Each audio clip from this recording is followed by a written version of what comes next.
Hello everyone, welcome back to the channel. तो जैसा मैंने कहा था, we will be doing today the modern Indian history test. इसमें मैंने टोटल 20 क्वेश्चंस रखे हैं और इन 20 क्वेश्चंस में जितने भी आंसर्स आपके सही होते हैं उन्हें आप कमेंट सेक्शन में मेंशन कीजिएगा, ठीक है। सो सभी लोगों को, जो भी लोग जो है वो जुड़े हैं, बैच वाले एज वेल एज जो यूट्यूब लाइव है, ये यूट्यूब पे लाइव भी है, तो बैच वाले तो खैर वो तो अलग आंसर दे रहे हैं, अलग आंसर देंगे, पर यूट्यूब वालों की आंसर्स भी मैं जो है वो चेक कर रहा हूँ, ठीक है। So welcome to the UPSC CSC prelims series. तो आज जो है हमारा टॉपिक क्या है, तो मैंने ऑलरेडी टेलीग्राम चैनल पे इन्फॉर्म कर दिया है कि टॉपिक जो है वो एडवेंट ऑफ यूरोपियंस रहने वाला था, और इसके साथ साथ जो दिस वन लेटर मुगल्स, इन दोनों टॉपिक्स पर जो है वो हम लोग आज के सेशन में डिस्कशन करने वाले हैं। इन दोनों टॉपिक्स के ऊपर जो क्वेश्चंस हैं इनके ऊपर डिस्कशन करने वाले। तो आई होप आप लोगों ने रिवाइज कर रखा होगा। मैंने ऑलरेडी जो है वो एक दिन पहले जो है आप लोगों को ये पोर्शन इन्फॉर्म कर दिया था। So let's start then. तो without wasting any time further हम लोग स्टार्ट करते हैं। So your first question is this one, arrange the following historical events chronology. अच्छा, एक चीज़ और, मैं आपको जो है हर एक क्वेश्चन के बाद 1 मिनट का समय दूंगा, and in that 1 minute you have to read the statements as well as you have to give the answer, ठीक है। आप लोग आंसर टाइप करके मुझे बताओगे and I will check it out. और लास्ट में जितने भी आंसर्स सही होते हैं आपके, ऑनेस्टली आप जो है वो कमेंट सेक्शन में मेंशन कीजिएगा कि मेरे सर इतने आंसर्स सही हुए, 20 में से 16, किसी के 16 सही होंगे तो आप 16 आउट ऑफ 20 लिख सकते हैं, है ना। किसी के 20 आउट ऑफ 20 सही होंगे तो इस तरह से आप लिख सकते हैं कमेंट सेक्शन में, ठीक है, ताकि मैं उन्हें बाद में ऑब्जर्व कर सकूं। साथ ही में अगर कोई डाउट्स होता है आपको, तो अगर आप लाइव सेशन में जुड़े हैं तो लाइव डाउट्स जो है आप पूछिएगा। अदरवाइज मैं ये डाउट्स जो है मैं आपको कमेंट सेक्शन के थ्रू मैं आपको रिजॉल्व करवा दूंगा, ठीक है। सो कमेंट सेक्शन में बाद में जाकर आप डाउट जो है वो पूछ सकते हैं, ठीक है। So first question is the, arrange the following historical events chronology. तो आप ये चारों स्टेटमेंट्स पढ़िए और चारों स्टेटमेंट्स में आपको क्रोनोलॉजिकली अरेंज करना है हिस्टोरिकल इवेंट्स को, ठीक है। तो आप 1 मिनट का समय, your time starts now.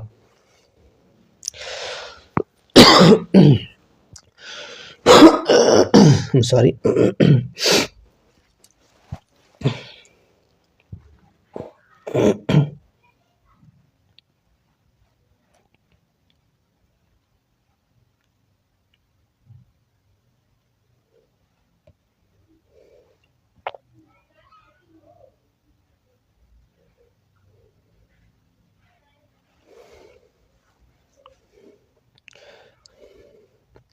Okay, so batch वाले बच्चे कह रहे हैं डी, ठीक है। जो लोग लाइव देख रहे हैं उनका भी मैं आंसर मैं देख रहा हूँ। यस, ठीक है ठीक है। सो फर्स्ट ऑफ ऑल, पहला स्टेटमेंट क्या कहता है, the English East India company was established, ठीक है। तो हमें पता है कि इंग्लिश ईस्ट इंडिया कंपनी कब स्टैब्लिश हुई थी। सबसे पहली बार इंग्लिश ईस्ट इंडिया कंपनी की स्टैब्लिशमेंट हुई 31 ऑफ दिसंबर 1600, ठीक है। 31 ऑफ दिसंबर 1600 में इंग्लिश ईस्ट इंडिया कंपनी को बनाया गया, यानी कि उसे रॉयल चार्टर दिया गया। क्वीन एलिजाबेथ फर्स्ट जो है उस समय इंग्लैंड की महारानी हुआ करती थी, ब्रिटेन की, तो उन्होंने इस कंपनी को चार्टर दिया कि आप जो है वो ट्रेड कर सकते हैं इन दी ईस्ट इंडीज़, ठीक है। तो जो ये इंग्लिश ईस्ट इंडिया कंपनी है, इसे जो है वो 1600 में चार्टर मिला। तो ये तो चलो हमें पता है डेट।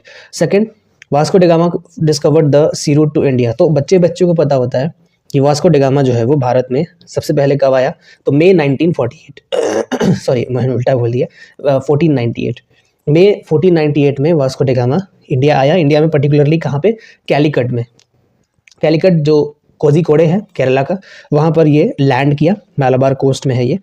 और उसके बाद इसने जो है वो वहाँ पर पहुँचकर इसने एक रिकॉर्ड बनाया कि ये पहला यूरोपियन बना जो बेसिकली डायरेक्ट सी रूट के थ्रू ये भारत पहुँचा था, ठीक है। Third statement is, Nuno da Cunha shifted the capital from Cochin to Goa. तो नीनो दा कून्हा जो है हमें पता है कि नीनो दा कून्हा जो है वो कौन था, वो गवर्नर था। गवर्नर किसका, पोर्तुगीज़ गवर्नर। उसे पोर्तुगीज़ राजा के द्वारा अपॉइंट किया गया था एज ए गवर्नर। और ये जो नीनो दा कून्हा है, इसने लगभग लगभग 1529 से 1538 तक इसने जो है वो सर्व किया, ठीक है। और इसी के कार्यकाल में 1530 में, प्रिसाइजली 1530 में जो ये शिफ्टिंग ऑफ कैपिटल है, ये शिफ्टिंग ऑफ कैपिटल 1530 में होता है कोचीन से गोवा में, ठीक है। And fourth is United East India company of Netherland was formed. तो ये United East India company of Netherland, जिसको VOC कंपनी भी कहा जाता है, अपने इसका जो डच नेम है, इसका एक्चुअली में डच नेम ऐसा ही है VOC, इसका फुल फॉर्म मुझे भी प्रोनाउंसिएशन आता नहीं है, हालांकि कोई ऐसा कंपनी करके कुछ है, ठीक है। तो ये इसे बेसिकली हम लोग east India company of Netherlands कहते हैं, ठीक है, डच ईस्ट इंडिया कंपनी। इसकी फॉर्मेशन कब हुई थी? ठीक 2 साल बाद इंग्लिश ईस्ट इंडिया कंपनी के फॉर्मेशन के, यानी कि 1602 में, पर्टिकुलरली मार्च में, ठीक है। मंथ वैसे याद रखने की ज़रूरत है नहीं, पूछता है नहीं, बट फिर भी मार्च 1902 में, 1602 में इसे डच पार्लियामेंट के द्वारा बनाया गया with the help of charter, ठीक है। तो अगर आप देखो तो सबसे पहले तो यही है वास्को डी गामा का अराइवल, तो 2 तो सबसे पहले आएगा, ठीक है। तो ऑब्वियसली 3 और A को हम लोग एलिमिनेट कर सकते हैं, तो B और D में जो है अब हमें जो है क्या करना है, अब हमें सही आंसर देखना है। तो सेकंड में क्या है, 1498 के बाद जो है वो 1530 में जो है ये इवेंट हो रहा है, तो 1530 वाला यानी कि 3, this is the right answer. उसके आगे का हमें देखने की ज़रूरत भी नहीं है, ठीक है। तो जैसे जैसे आप एक्सपीरियंस होते जाएंगे वैसे वैसे आप जो है ये सब बहुत जल्दी करने लगेंगे, ठीक है। अभी जिन्होंने बच्चों ने 1 मिनट का समय लगाया, किन्हीं किन्हीं ने 1 मिनट से भी ज़्यादा समय लगाया, ग्रेजुअली होगा क्या कि जैसे जैसे प्रैक्टिस बढ़ते जाएगा वैसे वैसे आप इस क्वेश्चंस को 10 सेकेंड 15 सेकेंड के अंदर ही जो है वो कर लेंगे, ठीक है। So option number D is correct. इसके अलावा क्या इन्फॉर्मेशन मैं और यहाँ दे सकता हूँ ताकि आप लोगों की हेल्प हो? एक इन्फॉर्मेशन और मेरे पास मतलब इम्पॉर्टेंट तो ऐसे नहीं है, बट फिर भी ये जो ईस्ट इंडिया कंपनी है ना, ये जो ईस्ट इंडिया कंपनी है जो स्टैब्लिश हुई थी 31 दिसंबर 1600, ये ईस्ट इंडिया कंपनी बेसिकली इसने अपना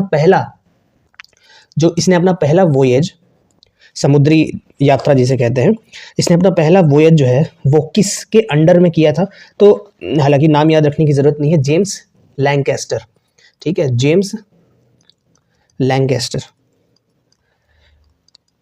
लैंकेस्टर जो है ये कमांडर था उस वक्त जब इसने 1601 में पहली वॉयज इसने जो है वो अपनी पूरी की, ठीक है। तो इसके अलावा मुझे नहीं लगता कि कुछ और बताने को है। वास्को डी गामा के बारे में ऑलरेडी बहुत कुछ हमने बात की है, और इसके वॉलेंट वेजर्स जो है वो पोर्तुगीज़ की 2 पॉलिसीज़ के बारे में, जो ब्लू वाटर पॉलिसी जिसे कहते हैं, ब्लू वाटर पॉलिसी में 2 पॉलिसी है बेसिकली। एक तो सबसे पहले जो काफिला सिस्टम, जिसे हमने बैच में डिस्कस किया है, बैच वाले स्टूडेंट्स प्लीज़ बताएं काफिला सिस्टम के बारे में थोड़ा सा, है ना। काफिला सिस्टम एंड काटा सिस्टम, कालिफा लिख दिया मैंने, सॉरी, काफिला सिस्टम होगा यहाँ पे, काफिला सिस्टम। ये काफिला सिस्टम होता क्या था? कुछ नहीं था, ये बेसिकली एक बोट्स का एक वी कैन से दैट एक काफिला था, ठीक है। काफिला में आप समझते हो चीफ मिनिस्टर का काफिला जाता है, प्राइम मिनिस्टर का काफिला जा रहा है, तो आसपास देखो बहुत सारी गाड़ियां रहती हैं उनको सिक्योरिटी देने के लिए। तो ये वही ब्लू वाटर पॉलिसी में एक काफिला सिस्टम है और एक काटा सिस्टम है, जो कि लाइसेंस सिस्टम हुआ करता था, ठीक है।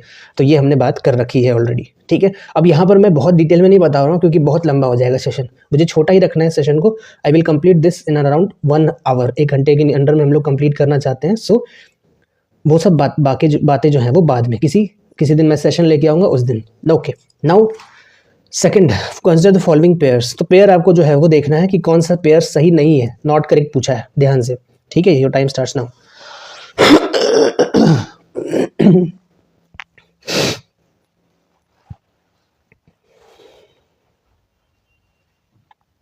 इजी है ये सवाल।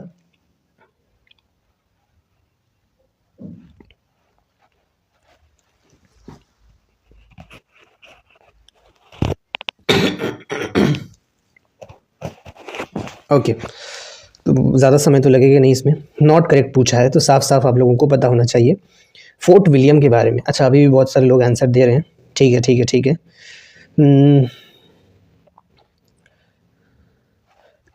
तो मैक्सिमम लोगों ने डी आंसर किया है, ठीक है, यस, ठीक है,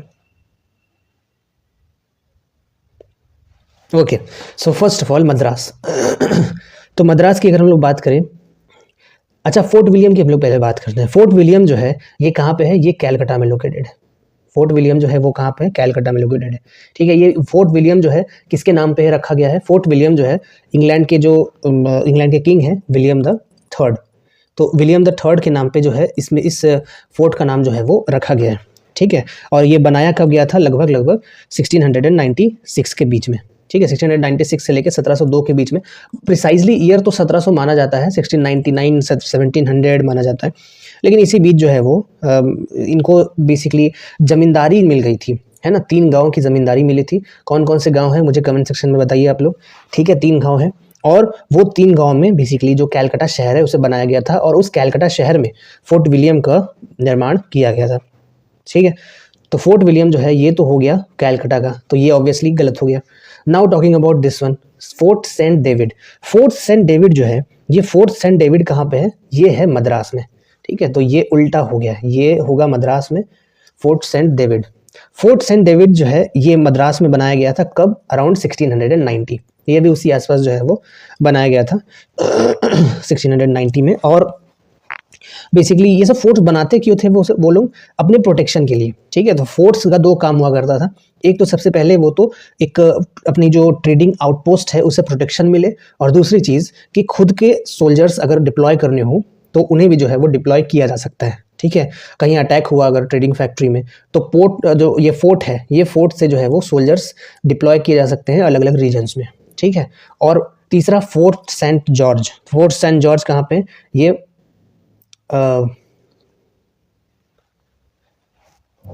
भी मद्रास में है। अच्छा, बॉम्बे में तो यहाँ पर बॉम्बे में तो फोर्ट जो है वो बॉम्बे का फोर्ट जो है वो बेसिकली वो तो अलग ही है, तो हम लोग बॉम्बे का फोर्ट को बॉम्बे फोर्ट ही बोलते हैं। फोर्ट सेंट जॉर्ज जो है ये भी मद्रास में ही है ना। लेकिन खास बात क्या है? खास बात ये है कि जो ये फोर्ट सेंट डेविड है ना, ये फोर्ट सेंट डेविड है, ये फोर्ट सेंट डेविड को फ्रेंच ने कैप्चर कर लिया था। ठीक है, फिर 1758 में जब आपको याद होगा कर्नाटिक वॉर्स चल रहे थे, थर्ड कर्नाटिक वॉर प्रिसाइजली, तो उस वक्त जो है वो फ्रेंच ने अटैक करके इस फोर्ट को अपने अंडर में ले लिया था। ज़्यादा डिस्टेंस नहीं है इन दोनों फोर्ट्स में। ठीक है, दोनों मद्रास में है, बट ज़्यादा अंतर है नहीं। ठीक है, ये Fort Saint George basically Masulipatnam में है। अगर मैं बोलूँ तो मसूलीपट्टनम जो है वो ज़्यादा दूर नहीं है चेन्नई से, है ना। तो चेन्नई वही, मद्रास आज के समय मद्रास वही सेम है। ठीक है, तो 1611 में मसूलीपट्टनम में इसे इस्टेब्लिश किया गया था, बट कंपनी जो है इस बाद में जाकर इसने 1639 के 1640 के आसपास इसे रीलोकेट कर दिया गया था इन दी टाउन ऑफ मद्रास। ठीक है, समझ में आया? तो यस, तो सारे के सारी जो पेयर्स हैं वो गलत हैं। कौन सा सही नहीं है वो पूछा है, तो तीनों सही नहीं है। ठीक है, तो यानी कि तीनों सही है, ऑप्शंस में हिसाब से तीनों सही है। तो most of the people, in fact majority of the people have given the right answer. ठीक है, तो आप लोग सही जा रहे हो। Now third one, which of the following Portuguese vice Roy initiated blue water policy? Easy है, अब इसमें मैं क्या 1 मिनट का टाइम दूँ? ये तो बेसिकली बहुत ईजी सवाल है, ये तो स्टेट पीसीएस के लेवल का सवाल है, तो इसलिए मैंने कहा इसमें बहुत सारे सवाल मैंने ईजी डाले हैं ताकि आप लोग अपना कॉन्फिडेंस जो है वो लूज़ ना करो। पहले ही दिन अगर मैंने हार्ड सवाल डाल दिया तो बहुत सारे बच्चे छोड़ के चले जाएंगे, उन्हें सेशन पसंद नहीं आएगा। ठीक है, लेकिन इजी सवाल भी डालना सही नहीं है, क्योंकि इजी सवाल जो है, ऐसे सवाल यूपीएससी में चांसेस बहुत कम है कि वो आए। तो यस, सभी लोग सही आंसर दे रहे हो। फ्रांसिस्को डी अल्मेडा जो है, इसने ब्लू वाटर पॉलिसी जो है वो अपनाई थी, और he was the first governor to initiate the blue water policy. ठीक है, और इसका जो इसने बेसिकली बहुत सारे मुस्लिम ट्रेड को भी हैम्पर किया था, है ना। एडेन, गल्फ ऑफ एडेन के रास्ते, या फिर मैं बोलूँ मलक्का स्ट्रेट, वहाँ पर इसने अपनी प्रेजेंस जो है वो, पोर्तुगीज़ प्रेजेंस जो है वो बनाई थी। और अल्मीडा ने ये सब किया कैसे? यही ब्लू वाटर पॉलिसी के चलते। ठीक है, इनका मकसद क्या था ब्लू वाटर पॉलिसी से? एक ही मकसद था, नेवल डोमिनेंस। हम लोग लैंड पे जो बड़े बड़े किंगडम्स हैं, एम्पायर्स हैं, उनको हरा नहीं सकते, तो हम लोग नेवल डोमिनेंस करेंगे। नेवी के माध्यम से हम लोग सी वाटर, ओशन वाटर में हम लोग डोमिनेंस करते हैं। ठीक है, और ओशन वाटर में डोमिनेंस कैसे करेंगे हम लोग? मैंने बता दिया, एक तो काफिला सिस्टम एंड दूसरा काटा सिस्टम से। ठीक है, ये 2 तरीके से इन्होंने एक पॉलिसी बनाई थी। ठीक है बाद में जाके फ्रांसिस्को डी अल्मेडा ने ब्लू वाटर पॉलिसी के तहत एक मैं कहूँ कि एक लड़ाई भी हुई थी। आपको याद होगा 1509 में 1509 में एक बैटल ऑफ ड्यू हुआ था, और ये बैटल ऑफ ड्यू में एक्चुअली बैटल ऑफ ड्यू के पहले जो है फ्रांसिस्को डी अल्मेडा को हरा दिया गया था विद द कंबाइंड फोर्सेस। आपको याद होगा जो इजिप्ट की कंबाइंड फोर्सेस हैं, इजिप्ट की, इसके अलावा गुजरात की नेवी, इन सभी ने मिलकर जो है वो अटैक किया था। और बैटल ऑफ ड्यू के पहले 1508 में मुझे इसका बैटल का नाम नहीं याद आ रहा है, उस बैटल में फ्रांसिस्को डी अल्मेडा को हरा दिया गया था और अल्मेडा के जो बेटा है वो उसमें मारा गया था। लेकिन बाद में जाके 1509 में बैटल ऑफ ड्यू में उसने जो है वो इन तीनों पावर्स के कॉम्बिनेशन को हराया और फिर उसने बैटल ऑफ ड्यू में जीत हासिल की। ठीक है, so yes, option number A is 100% correct. Now talking about question number 4, in which of the following places the Dutch establish there factories in India. Previous year question है ये, कितने places में Dutch ने अपनी फैक्ट्री स्टैब्लिश की हुई थी। तो बैच वाले स्टूडेंट्स मैंने मैप के थ्रू आप लोगों को बताया है, ठीक है, तो कोई भी गलती नहीं करेगा इस पर, otherwise they will face the consequence.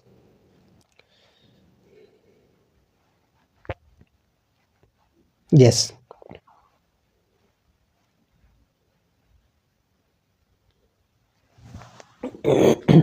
ठीक है,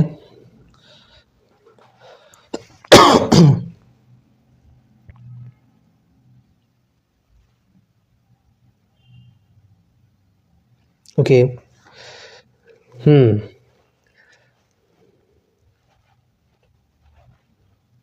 ठीक है, ओके, सभी लोगों ने जो है वो सी आंसर किया है, एक इंसान ने सिर्फ बी आंसर किया है। मैं बताता हूँ क्यों उसने आंसर किया है बी। अच्छा, ए भी आंसर आ गया। चिंसुरा में क्या प्रॉब्लम है यार तुम लोगों को, बैच वाले स्टूडेंट से मैंने एक्सपेक्टेशंस नहीं की थी।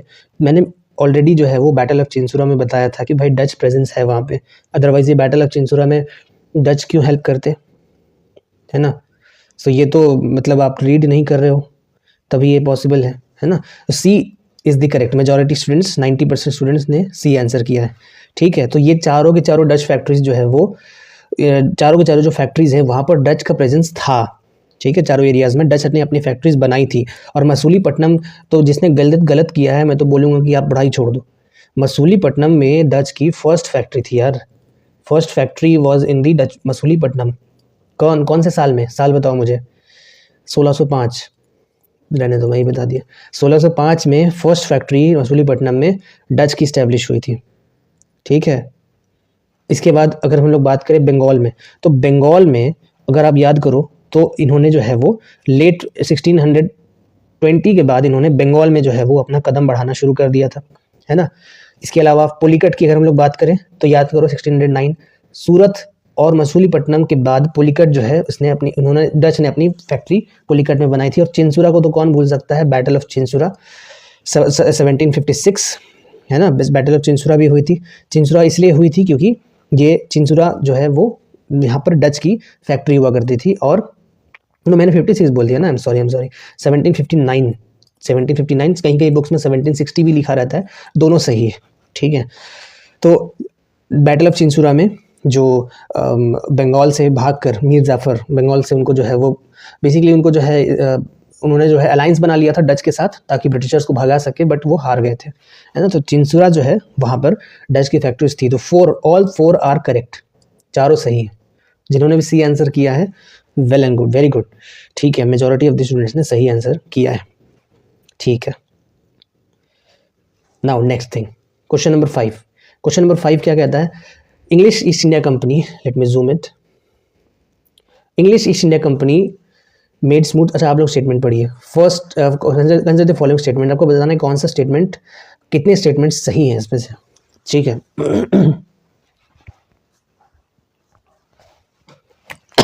Take your time, I am giving you 1 minute, you all guys, I am giving you 1 minute, take your time, गलती नहीं करनी है, पढ़ो ध्यान से।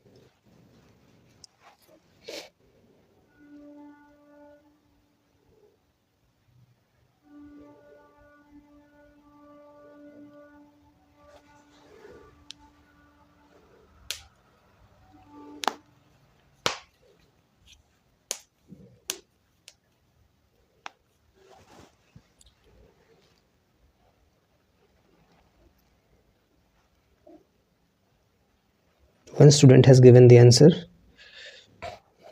Okay, करेक्ट पूछा है, ध्यान से। कुलदीप आपका आंसर गलत है, करेक्ट पूछा है, again I am saying correct पूछा है, सी।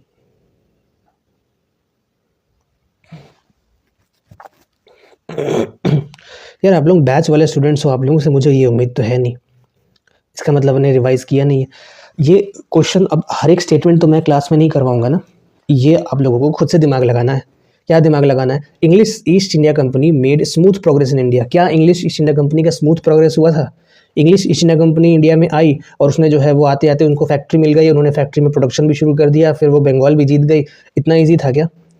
रिमेंबर 1608 में क्या हुआ था? 1608 में कंपनी को बेसिकली कंपनी ने अपने एक बेसिकली जो ट्रेड रिलेशंस के लिए इन्होंने जो है वो जहांगीर के कोर्ट में गए थे ये लोग, है ना, बट इनको जो है वो भगा दिया गया था। फिर बाद में जाके कैप्टन हॉकिंग्स गए थे। कैप्टन हॉकिंग्स जो है उन्होंने एम्परर जहांगीर के सामने जो है वो ट्रेडिंग कंसेशंस रखे और बाद में जाके इनको 1611 में सूरत के तौर पर इनको जो है पहली फैक्ट्री मिली। तो 3-4 सालों तक इनको जो है वो फैक्ट्री नहीं मिली थी। इसके बाद सूरत में फैक्ट्री मिल गई, सूरत में बेसिकली परमिशन मिल गई ट्रेड करने की, नॉट फैक्ट्री, परमिशन मिल गई ट्रेड करने की। तो इसका बाद भी जो है वो प्रॉब्लम हुई। धीरे धीरे इन्होंने जो है वो गोलकोंडा के जो राजा है ना, 1632 याद करो, गोलकोंडा के जो सुल्तान है उनसे गोल्डन फरमान मिला। ये गोल्डन फरमान वो 1717 वाला फारूक सियार फरमान से अलग है, ठीक है।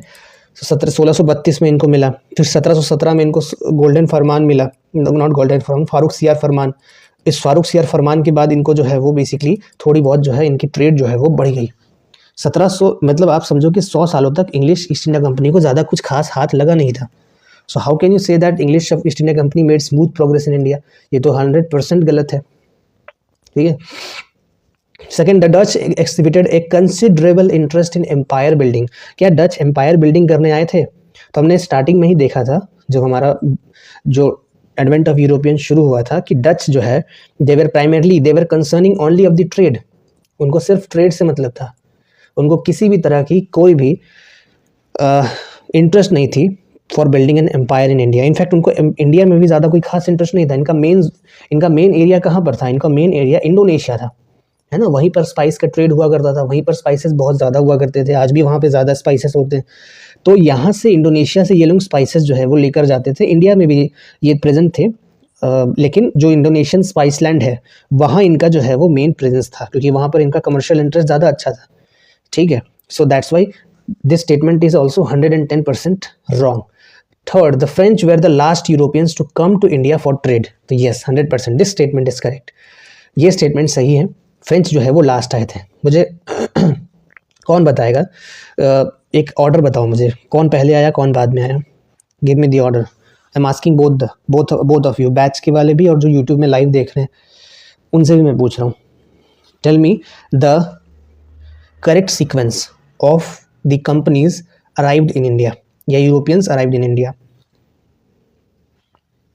ठीक है, यस, ठीक है। तो पहले आए पोर्तुगीज, फिर no no no no, Dutch not Danes, Dutch, Portuguese, Dutch, then Britishers, then Danes को लोग भूल गए, एंड देन लास्ट में आए फ्रेंच। फ्रेंच कब आए इंडिया? 1664 में फ्रेंच केम टू इंडिया, है ना। जो उनका जो किंग लुई 14 का जो किंग है, उसमें वो फाइनेंस मिनिस्टर हुआ करता था, क्या नाम था उसका, मैं भूल गया, 1 minute, Colbert, yes, Colbert he led the foundation of the French factory in 1664, ठीक है। उसने ये फैक्ट्री की इस्टेब्लिशमेंट रखी थी। सो यस, तो third statement is correct. French were the last Europeans to come to India. And who are the last European to go out of India? ये भी बता दो मुझे। Who are the last to go out? Are they French और Portuguese?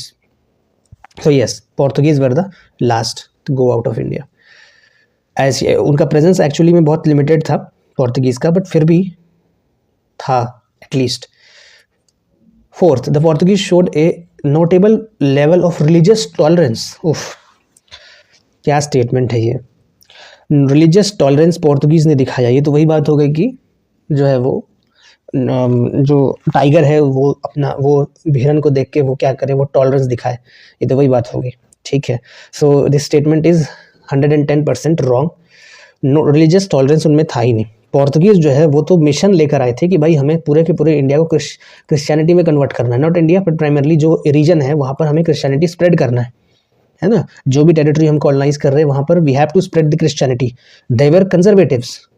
Portuguese का church काफ़ी conservative हुआ करता था। ये ऑलरेडी मैंने बताया भी है बैच में कि Spain and Portuguese they were conservatives as compare to those of the Italians, है ना। इटालियंस तो लिबरल भी थे but the Spanish and the Portuguese they were too conservative, ठीक है। रिलीजियस इंटॉलरेंस में तो उनमें भर भर के भरा ये था।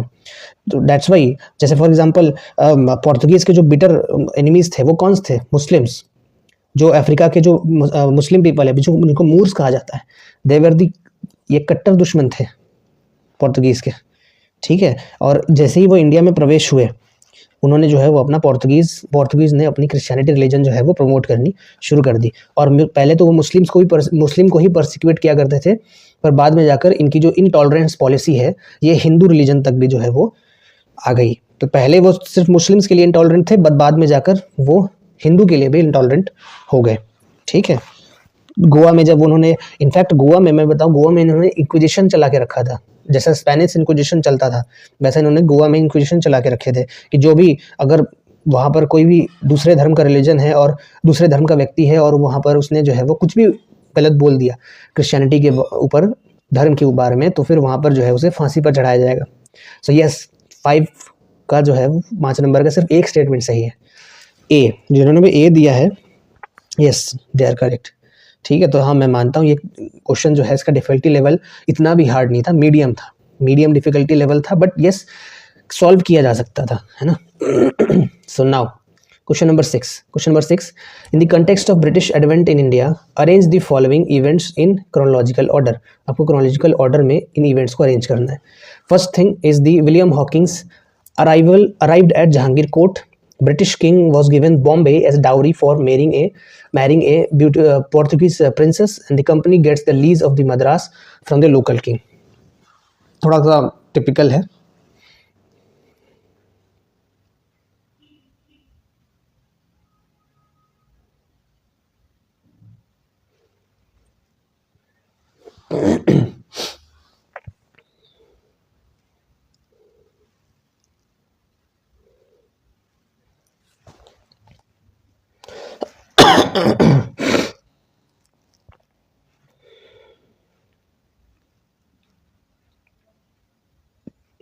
ओके, तो ए और सी में लोग कंफ्यूज कर रहे हैं, ठीक है, मैं समझ रहा हूँ ए और सी में ही लोग कंफ्यूज करेंगे। सी फर्स्ट स्टेटमेंट में कोई प्रॉब्लम है नहीं। फर्स्ट स्टेटमेंट क्या कहता है? William Hawkins arrived at Jahangir court, ठीक है। तो ये तो सबसे पहले हुआ भाई, उसने जहांगीर के कोर्ट में कब आया? 1608 कोई बुक्स में 1609 भी होता है, दोनों सही है, तो डेट्स की प्रॉब्लम नहीं है। तो ये है बात है कि सबसे पहले यही स्टेटमेंट सही है। सो यस, ये सबसे पहले हुआ, क्योंकि सबसे पहले तो ये कंपनी आएगी तभी जाके ये दोनों इंसिडेंट्स होंगे, तो कंपनी सबसे पहले आई। सो यस, बी और डी ऐसे ही एलिमिनेट हो जाता है। Now second thing is the in this statement 2 and 3 which comes first. So आपको ध्यान होगा कि जो जहांगीर है, जहांगीर ने basically the company get a lease of Madras from a local king. Madras के लोकल किंग से जो कंपनी, ईस्ट इंडिया कंपनी को लीज पर कुछ ज़मीन मिली थी, दैट इज़ अराउंड 1639। 1639 में इनको एक वी कैन से गिफ्ट के तौर पर, लीज के तौर पर ही समझ लो, लीज के तौर पर जो है वो मद्रास के कुछ एरियाज़ जो है इनको मिला, और बाद में इन्होंने इसे मद्रास प्रेसिडेंसी का नाम दिया। और मद्रास प्रेसिडेंसी का नाम देने के बाद यहाँ पर एक फैक्ट्री भी बिठाई। अभी मैंने उस फैक्ट्री का नाम बताया है, फिर से आप मुझे जो है वो बताइए, ठीक है। तो मद्रास जो है ये कब हुआ? ये 1639 में हुआ। और ये कब हुआ? ये होता है 1661 में। 1661 में जो ब्रिटिश किंग है, दैट ब्रिटिश किंग का नाम क्या था? चार्ल्स था मेरे ख्याल से, चार्ल्स सेकंड था मेरे ख्याल से, आप लोग एक बार चेक कर लीजिएगा। चार्ल्स सेकंड था, चार्ल्स सेकंड या थर्ड था वही। चार्ल्स सेकंड ने basically he was the king of the British empire, and इसकी शादी जो है वो पोर्तुगीज़ की जो क्वीन है, पोर्तुगीज़ की जो क्वीन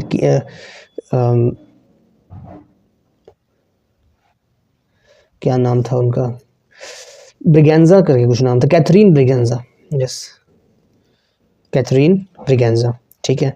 कैथरीन ब्रिगेंजा जो है, ब्रिगेंजा की स्पेलिंग मुझे नहीं आती है, Braganza, this thing I think this is the spelling. Catherine Braganza के साथ जो पोर्तुगीज की महारानी थी, they got married and Bombay was gifted to king Charles II from the Portuguese as a dowry, dowry की दहेज के तौर पर दिया गया था, ठीक है। So this happened in 1661। सो अब अरेंज कर लो 1, 3 and 2, C is the correct answer, ठीक है। So I know statements, many people confused in statement number 3 because this is not given। ये जो लाइन है ये एक्चुअली स्पेक्ट्रम में दी हुई है, ठीक है। तो स्पेक्ट्रम आप लोग अच्छे से पढ़ो। स्पेक्ट्रम में मैं पेज नंबर भी बता देता, पर मुझे ध्यान नहीं है वो पेज नंबर, 3rd या 4th पेज में ही दी हुई है। After in the arrival of the advent of Europeans की 3rd और 4th पेज में आप जाना तो वहाँ पर जो है ये दिया हुआ है, ठीक है। Now talking about the question number 7, which of the following statements concerning Joseph François Dupleix, Francis बोलो या फिर फ्रांको ही बोलो, जो भी बोलो, Francis Dupleix is not correct, not correct पूछा है। This which of the statements is not correct, ठीक है। तो आप पढ़ो इसे, इजी है ये भी, इजी मतलब मीडियम जैसा ही है। एलिमिनेशन करना है इसमें, just eliminate it.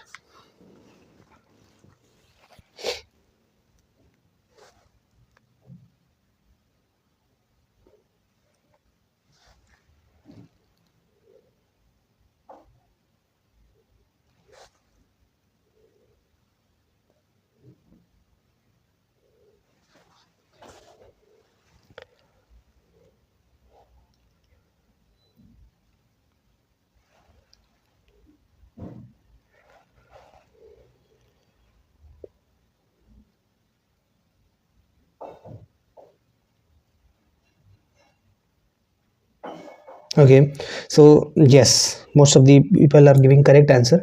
Dupley served as Governor General of Portuguese India from 1742 to 1754. We don't know. Suppose we don't know. हमें ये नहीं पता कि गवर्नर जनरल वो कब से कब तक था, बट हमें ये पता है कि yes 1754 में after the second battle of Carnatic ही उसे वापस बुला लिया गया था और उसके जगह पे दूसरे किसी गवर्नर को भेजा गया था। सो यस, चलो ठीक है, वी डोंट नो 1742 सही है कि नहीं, लेकिन एलिमिनेट तो कर सकते हैं ना। He allied with Indian rulers to challenge the British dominance. So yes, this is 100% correct. Joseph, हमने जो है वो बैटल ऑफ कर्नाटिक में ही देखा कि किस तरह से फ्रांसिस ने इनफैक्ट ये इसी का आइडिया था कि लोकल रूलर्स का सपोर्ट करो, उनसे जो है वो सपोर्ट लो और लोकल रूलर्स के अकॉर्डिंग अपना फ़ायदा जो है, अपना इंटरेस्ट जो है वो साधो। यानी कि local interest, local Indian rulers के साथ अलायंस बनाओ, स्ट्रेटेजिक मिलिट्री अलायंस बनाओ और मिलिट्री अलायंस बनाने के बाद जीत के उनसे जो है कुछ benefit low. This was the idea of the French governor duplex, but later this idea was carried out by the copied by the Robert Clive, and Robert Clive के बाद आगे आने वाले जितने भी यू कैन से जितने भी governor generals थे, उन्होंने ये आइडिया को बहुत अच्छे से इम्प्लीमेंट किया। ब्रिटिशर्स की एक खास बात थी कि वो हर किसी से सीखते थे। They were not in the ego mode की भाई ये हमारे एनिमी है, हम लोग इनसे कुछ नहीं सीखेंगे, वो सभी से कुछ ना कुछ सीख लेते थे, ठीक है। So yes, this is 100% correct. जैसे हम बेसिकली जो फर्स्ट कर्नाटिक वॉर है, आपको लोग बताना है फर्स्ट कर्नाटिक वॉर में, नॉट फर्स्ट कर्नाटिक वॉर, हाँ first Carnatic war, second Carnatic war, जो भी जितने भी कर्नाटिक वॉर है उसमें फ्रेंच ने किन किन रूलर्स का सपोर्ट किया, ठीक है। क्या वो अनवरुद्दीन था, या क्या वो नासिर जंग था, या क्या वो मुजफ्फर जंग था? Just tell me. Second, third, he failed to establish a lasting colonial empire in India. Yes, he failed to establish a lasting colonial empire because उसे वापस बुला लिया गया और बाद में जाके कंपनी को बहुत भारी नुकसान चुकाना पड़ा। पॉलिटिकल डिसीजन, ड्यूप्ले के जो पॉलिटिकल डिसीजंस थे वो कहीं ना कहीं जो फ्रेंच गवर्नमेंट है उनको सही नहीं लग रहे थे, और बाद में 1754 में इनको जो है वो वापस बुला लिया गया after the defeat in the second Carnatic war, ठीक है। Now fourth, he faced intense rivalry with the British East India company during Carnatic Wars. ये भी तो कोई पूछने की बात है, कर्नाटिक वॉर्स में ब्रिटिश के और फ्रेंच ही तो लड़ रहे थे। सो यस, राइवलरी तो रहेगी ही। So all the statements are correct. सिर्फ एक स्टेटमेंट बचता है जो कि हमें पता नहीं है, तो 110% chances that this statement is not correct. This statement is wrong. ठीक है, सो सभी लोगों ने जो है वो आंसर ठीक दिया है। That means you are using your brain. ठीक है, now talking about next question. England emerged as the most powerful and successful of all the European nations who came as traders to India after new sea routes were discovered. तो major factor क्या है जो कि English को success दिलाता है? Easy question है, try this one.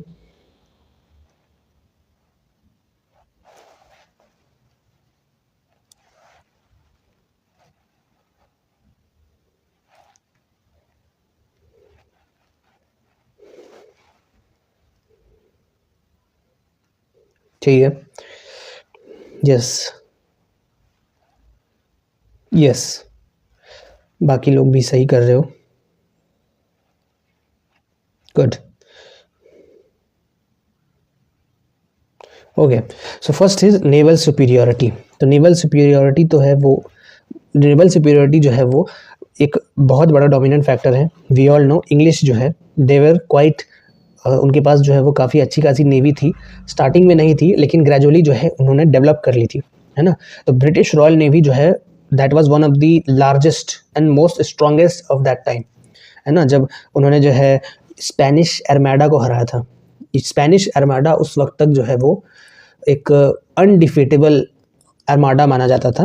Armada जो है ग्रुप ऑफ शिप्स होता है, और उसके अलावा जो ट्राफलगार में एक फ्रेंच के साथ जो कॉन्फ्लिक्ट हुई थी, और फ्रेंच को भी उसमें जो है वो रॉयल नेवी ने हराया था। तो उस वक्त जब ये दोनों इंसिडेंट हुए, French defeat as well as Spanish defeat, इसके बाद इंडिया में ब्रिटिशर्स, नॉट इंडिया में, वर्ल्ड में इंग्लिश नेवी की सुप्रीमेसी बढ़ गई थी। ठीक है, इंडिया में भी ऐसा नहीं है, पोर्तुगीज़ और फ्रेंच को उन्होंने हराया, है ना। और पोर्तुगीज़ और फ्रेंच को हराने के बाद काफ़ी अच्छी खासी सुपीरियरिटी उनकी हो गई थी। ये सब हुआ कैसे?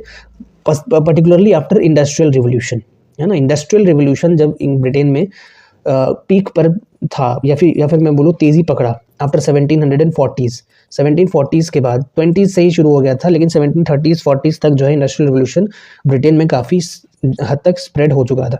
तो इससे टेक्सटाइल्स में, है ना, मेटल्स में, स्टीम इंजन में, प्रिसाइजली स्टीम इंजन में, स्टीम पावर, स्टीम इंजन, इन सभी जगह पे बहुत ज़्यादा अच्छा खासा डेवलपमेंट देखने को मिला। ठीक है, so yes, this is 110% correct, naval superiority. Second is industrial revolution, तो जैसा मैंने बता दिया ये इंडस्ट्रियल रिवोल्यूशन भी एक बहुत बड़ा रोल प्ले किया। And third is use of debt market. Debt market क्या होता है? डेट मार्केट का मतलब है कि आप अपने वॉर की जो फंडिंग है वो खुद नहीं करो, आप अपने वॉर की फंडिंग खुद मत करो। आप क्या करो, आप जो है वो लोगों से पैसा उठाओ। कैसे उठाओगे आप पैसा? आप जो है वो क्या करो, आप अपना जो डेट है, डेट बॉन्ड है, ये डेट बॉन्ड जो है बेसिकली, जो एक बॉन्ड ये होता है, कागज़ का जो है एक टुकड़ा होता है जिस पर लिखा रहता है कि हम आपको इतना ब्याज देंगे। ठीक है, सो ये एक बॉन्ड होता है। तो गवर्नमेंट डेट या फिर government basically not government sorry, इन्होंने अपने बॉन्ड्स बेचे, और बॉन्ड्स बेचने के बाद लोगों से पैसे इकट्ठा किए, और पैसे इकट्ठा करने के बाद जो है ये इन्होंने जो है ये वॉर में फंडिंग जो है वो इकट्ठा की, और इस फंडिंग के थ्रू इन्होंने फ्रांस और स्पेन जैसे पावरफुल राइवल कंट्रीज को हराया। ठीक है, सो ये बाद में जो यूज ऑफ डेट मार्केट है, ये बाद में बाकी यूरोपियन कंपनीज ने भी अपने अंडर जो है वो लागू किया था। So yes, all the three options are correct. तो 1, 2 and 3, all the three answers are correct. ठीक है, now talking about the next is battle of Swally. Consider the following statements about the battle of Swally. तो battle of Swally के बारे में बात करते हैं। फर्स्ट ऑफ ऑल, अच्छा read the statements. Battle of Swally क्या होता है, आप लोगों में भी आइडिया ना हो। बैटल ऑफ स्वाली बेसिकली एक बैटल है between the British and Portuguese. तो ब्रिटिश वर्सेस पोर्तुगीज़ नेवी के बीच में ये बैटल होता है। अरेबियन सी में जो है वो खेला जाता है ये बैटल। और अगर मैं बोलूँ कि बैटल ऑफ स्वाली का दूसरा नाम क्या है तो फिर जान जाओगे, इसे बैटल ऑफ सूरत भी कहते हैं। ठीक है, अब आप लोगों को याद आ रहा होगा बैटल ऑफ सूरत, ये मैंने क्लास में भी नहीं बताया। ठीक है, बैटल ऑफ स्वाली का दूसरा नाम बैटल ऑफ सूरत है। सो यू गाइज जो बैच वाले स्टूडेंट्स हैं, अपना नोट्स जो है वो अपडेट कर लेना। बैटल ऑफ सूरत है। ठीक है, और इस बैटल ऑफ सूरत में जो सबसे इम्पॉर्टेंट है, जो मैंने बताया था क्या, जो ब्रिटिश की तरफ से कौन लड़ रहा था, थॉमस बेस्ट। ये नाम जो है वो मैंने क्लास में बताया था, थॉमस बेस्ट। और शिप का नाम क्या था, ड्रैगन। थॉमस बेस्ट जो है अपने शिप ड्रैगन की मदद से पोर्तुगीज़ को बेसिकली हराया था। नाउ ट्राई दिस क्वेश्चन, अब आप इस क्वेश्चन को कर सकते हो। So it was fought between British and Portuguese in Arabian sea, बिल्कुल 100% correct. And captain Thomas Best defeated the Portuguese and that the victory, yes 110% correct. So correct पूछा है, so yes C is the correct answer. ठीक है, तो ये मैंने नहीं बताया था इसलिए मैंने आप लोगों को बता दिया। ठीक है, now question number 10, the battle of Chinsurah was fought between, अब आ गया चिंसुरा, अभी मैंने तुरंत जो है वो बताया था। Now tell me the battle of Chinsura, easy है, अभी तुरंत मैंने जो है वो चिंसुरा, जब हमारी डच के साथ बात हो रही थी, डच के साथ नहीं, डच के बारे में बात हो रही थी, तो उसमें मैंने चिंसुरा, बैटल ऑफ चिंसुरा के बारे में बताया। यस ठीक है, ठीक है, बाकी सभी लोग सही आंसर दे रहे हो, ऑब्वियसली इजी क्वेश्चन है। British force versus Dutch force, British and Dutch के बीच में ये लड़ाई थी, है ना। अच्छा, इसका दूसरा नाम भी है, बैटल ऑफ चिंसुरा को कई बार जो है वो बैटल ऑफ बेदारा भी बोला जाता है, ये ध्यान रखना, ये सब लोग ध्यान रखोगे, बैटल ऑफ बेदारा, ठीक है, या फिर इसे बैटल ऑफ हुगली भी कहा जाता है, सब इसका इसी के अल्टरनेटिव नेम है। ठीक है, तो ब्रिटिश और डच के बीच में ये 1759 में ये बैटल खेली गई थी, और चिंसुरा एक डच का जो है वो आउटपोस्ट है, वहाँ पर एक बैटल हुए थे, और ये 7 ईयर वॉर का एक पार्ट है। जो 7 ईयर वॉर हुआ था ना, 7 ईयर वॉर कब से कब तक चला था, टेल मी इन दी कमेंट्स, बताइए 7 ईयर वॉर जो है वो कब से कब तक चला था। 17 यस 1750 56 या 58 58 to 64 है ना, तो 7 ईयर वॉर जो है वो इस बीच में हुआ था। ठीक है, और ये भी इम्पॉर्टेंट है कि डच ईस्ट इंडिया कंपनी के साथ कौन लड़ रहा था, remember the name, Mir Jafar, nawab of Bengal. ठीक है, ये मीर जाफ़र जो है इसने भाव लिया था कि भाई ब्रिटिश ने भले इसकी मदद की हो बैटल ऑफ प्लासी में, पर ये अपना फ़ायदा कर रहे हैं, अब इसे जो है वो हटाना ज़रूरी है।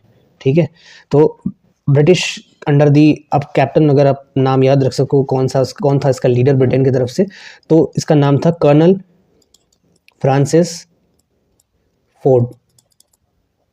कर्नल फ्रांसिस फोर्ड ये ब्रिटिश की तरफ से लड़ रहे थे, उन्होंने डच को हराया और एक और राइवल को इंडिया से साइडलाइन कर दिया, दैट इज़ डच। ठीक है, तो ब्रिटिश फोर्सेस जो है वो अब तक कितने राइवल्स को साइडलाइन कर चुके थे, फर्स्ट ऑफ ऑल पोर्तुगीज़ को ऑलरेडी इन्होंने मैट्रिमोनियल अलायंस करके इनको साइडलाइन कर दिया गया, डच को इन्होंने जो है वो एट द लास्ट 1799 आते आते डच को जो है वो अपनी जो बची कुची जो फैक्ट्री है उन्हें बंद करके जाना पड़ा इंडिया से, और ये अपना जो कंट्रोल है वो इंडोनेशिया तक ही सीमित रख रहे थे।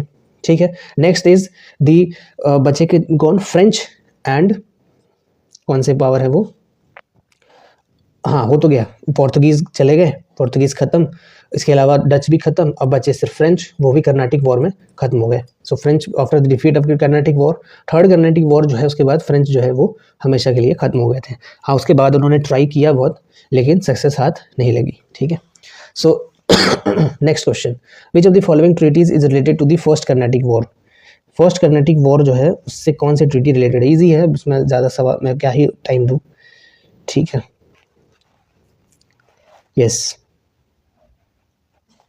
यस हाँ, फर्स्ट कर्नाटिक वॉर कब से कब तक रहा, 1746 से 1748 है ना। फर्स्ट कर्नाटिक वॉर में जो सबसे इंपॉर्टेंट ट्रीटी है वो कौन सी थी, ट्रीटी ऑफ आइला शपील। ट्रीटी ऑफ आइला शपील साइन होती है और इसके बाद वॉर जो है वो ख़त्म हो जाता है। ठीक है, ये इसका कारण क्या था, फर्स्ट कर्नाटिक वॉर जो है वो शुरू कैसे हुआ था, तो remember the reason, Austrian war of succession, Austrian war of succession. ठीक है, Austrian war of succession. Now तो ये वो जो है वो वॉर स्टार्ट होने का कारण था। ठीक है, ऑस्ट्रियन वॉर ऑफ सक्सेशन होने के बाद एंग्लो फ्रेंच वॉर जो है यूरोप में छिड़ गई, और उसके कारण जो है वो इंडिया में भी ये वॉर ऑफ सक्सेशन हमें देखने को मिलता है। ठीक है, so yes option number C is 100% correct, treaty of आइला शपील। ठीक है, तो इसके बीच में क्या वो इंसिडेंट्स हुई ये जानने की ज़रूरत नहीं है, बस एक नाम ध्यान रखना है, battle of Saint थोम।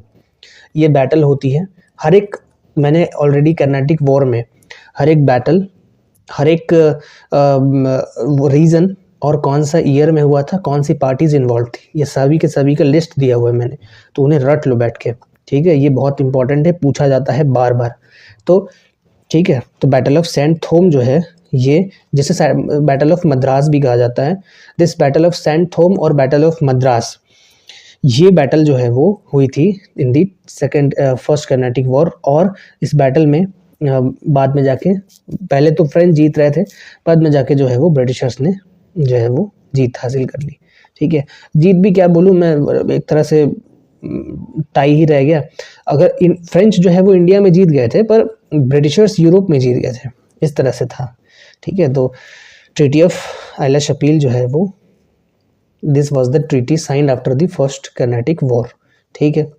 Now second नहीं, 12th number, second Carnatic war के बारे में पूछा है। सेकेंड कर्नाटिक वॉर के रिलेटेड स्टेटमेंट्स हैं, ट्राई दिस वन।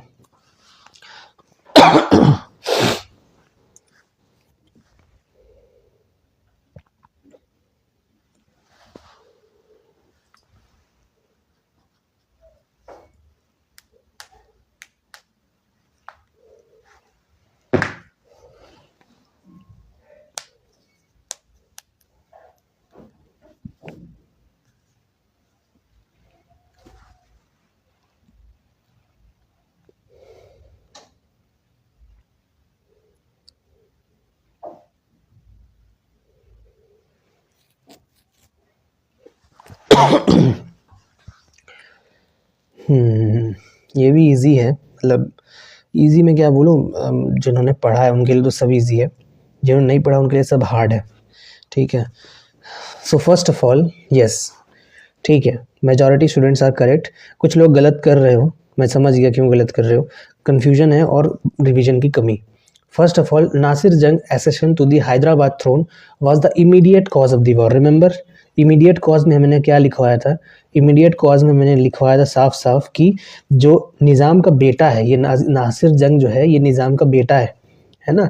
जो निज़ाम कौन, निज़ाम आसफ जाह, निज़ाम का बेटा जो है वो गद्दी के लिए बेसिकली उसने जो है वो गद्दी की मांग की, और जो ऑलरेडी गद्दी पर बैठा हुआ था मुजफ्फर जंग, ठीक है, मुजफ्फर जंग जो है वो ऑलरेडी गद्दी पर बैठा हुआ था, इसने कहा कि नहीं मैं नहीं दूंगा गद्दी, तो दोनों के बीच में लड़ाई छिड़ गई। तो this is the immediate cause of the war, ठीक है। और ये मुजफ्फर जंग जो है वो ग्रैंड सन था नवाब का, ठीक है।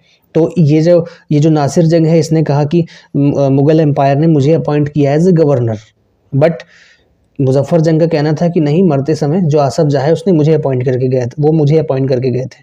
तो ये जो प्रॉब्लम है इसे सॉर्ट आउट करने का सिर्फ एक ही सॉल्यूशन था, वो था वॉर, लड़ाई लड़के सॉर्ट आउट करो, ठीक है। इसी तरह से जो डेक्कन है वहाँ पर चांद साहिब और अनवरुद्दीन जो है, इन दोनों के बीच में भी इस तरह की मसले हुई थी, है ना। तो चांद साहिब जो है वो अनवरुद्दीन की गद्दी चाहता था। सो तो बेसिकली या मैंने उल्टा बोल दिया, आई एम सॉरी, अनवरुद्दीन गद्दी पर बैठा था, अनवरुद्दीन जो है वो नवाब ऑफ कर्नाटिक था, बट चांद साहिब ने क्लेम किया हुआ था कि भाई नहीं, गद्दी मुझे चाहिए, ये मेरी होनी चाहिए। So yes, the French supported the claims of Muzaffar जंग इन द डेक्कन एंड चांद Sahib in the Karnataka. Yes, तो मुजफ्फर जंग को सपोर्ट करने का काम किसने किया, फ्रेंच ने, एंड जो नासिर जंग है इसे सपोर्ट करने का काम किसने किया, ब्रिटिशर्स ने, ठीक है। इसके अलावा डेक्कन में जो चांद साहिब है इसका सपोर्ट किसने किया, फ्रेंच ने, और जो अनवरुद्दीन है इसका सपोर्ट किसने किया, ब्रिटिशर्स ने। तो आपको नाम ये इसलिए मैं कॉलम बनवा दिया मैंने कि कोई भी कंफ्यूजन ना हो, ठीक है। तो second statement is 100% correct. Third is Chand Sahib and the French defeated and killed Anwaruddin at the battle of Bedara. Chand Sahib and the French defeated and killed Anwaruddin, यहाँ तक तो सही है, लेकिन अनवरुद्दीन को मारा नहीं। मारा कहाँ पे, बैटल ऑफ बिदारा कहाँ से आ गया, बैटल ऑफ क्या नाम है मुझे बताओ बैटल का, बैच वाले। यस, बैटल ऑफ अंबूर बोल लो, अंबर बोल लो, जो बोल लो, ये वेल्लोर के सामने है, बैटल ऑफ अंबर, जिसमें मुजफ्फर जंग ये कहाँ गया मुजफ्फर जंग? मुजफ्फर जंग प्लस चांद साहिब, इन दोनों की कंबाइंड आर्मीज़ ने जो बेसिकली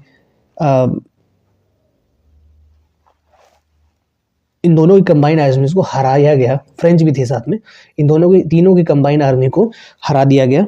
और बाद में जाकर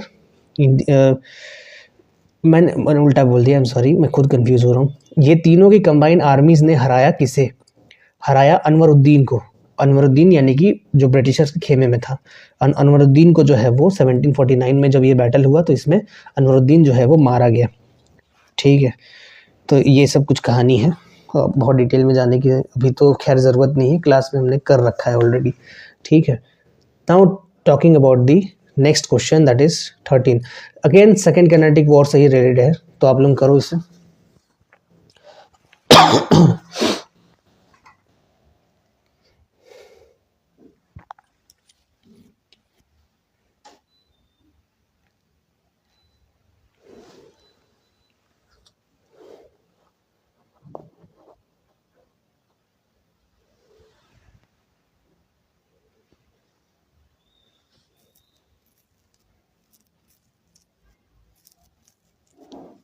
यस, ठीक है।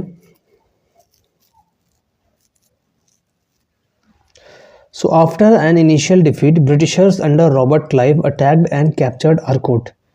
So this is 100% correct. Robert Clive जो कि उस वक्त तक जो एक एजेंट हुआ करता था, एक फैक्टर था ऑफ द इंग्लिश कंपनी, इसने जो है एक डाइवर्जनरी अटैक लॉन्च किया। ठीक है, तो 1751 में इसने किया क्या? 1751 में 210 लोगों के साथ, ओनली 210 मैन, 210 लोगों के साथ रॉबर्ट क्लाइव ने जो है वो आरकोट को कैप्चर कर लिया, अटैक किया और कैप्चर कर लिया। ठीक है, इसके बाद हुआ क्या? जो चांद साहिब है उसे वॉर को छोड़कर इस आरकोट को बचाने के लिए आना पड़ा।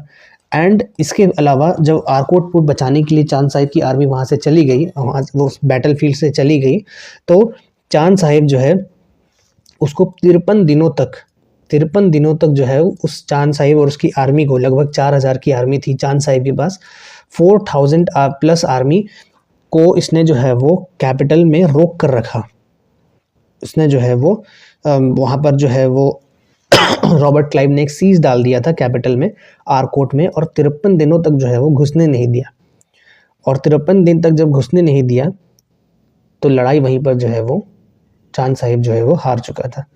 ठीक है, second statement, the French force surrendered after the murder of Chand Sahib by Mohammad Ali. Yes, this is also correct.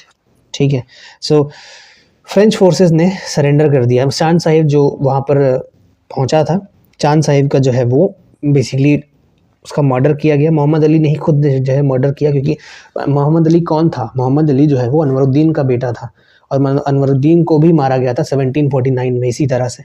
तो इसलिए चांद साहिब को भी एग्जीक्यूट किया गया 1752 में। 1752 में एग्जीक्यूट करने के बाद, चांद साहिब को एग्जीक्यूट करने के बाद जो उनकी जो टेरिटरी है, और सारी टेरिटरी जो है, यानी कि आरकोट की जो टेरिटरी है वो किसे दे दी गई? मोहम्मद अली को दे दी गई। ठीक है, समझ में आया? So this is the answer, that is दोनों स्टेटमेंट सही है, 1 and 2 both are correct. So yes, हाँ ये थोड़ा डिफिकल्ट था, थोड़ा डिफिकल्ट है, yes, but still you can, थोड़ा सा अगर आप लोग थोड़ा एक्स्ट्रा एफर्ट लगाओ तो कर सकते हो। नाउ थर्ड कर्नाटिक वॉर के बारे में, तो फर्स्ट हमने देख लिया, सेकंड कर्नाटिक वॉर देख लिया। Now talking about third Carnatic war. Third Carnatic war से रिलेटेड जो है वो कुछ स्टेटमेंट्स दिए हुए हैं, try these statements.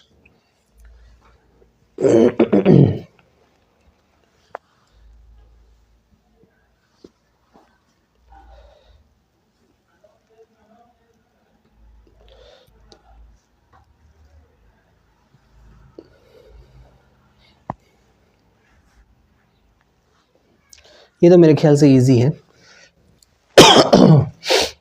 Yes, so first statement says it was an extension of the Anglo-French war in Europe which was caused by Austrian war of succession। ये गलत हो गया। कौन सा war? Yes, 7 year war। 7 year war।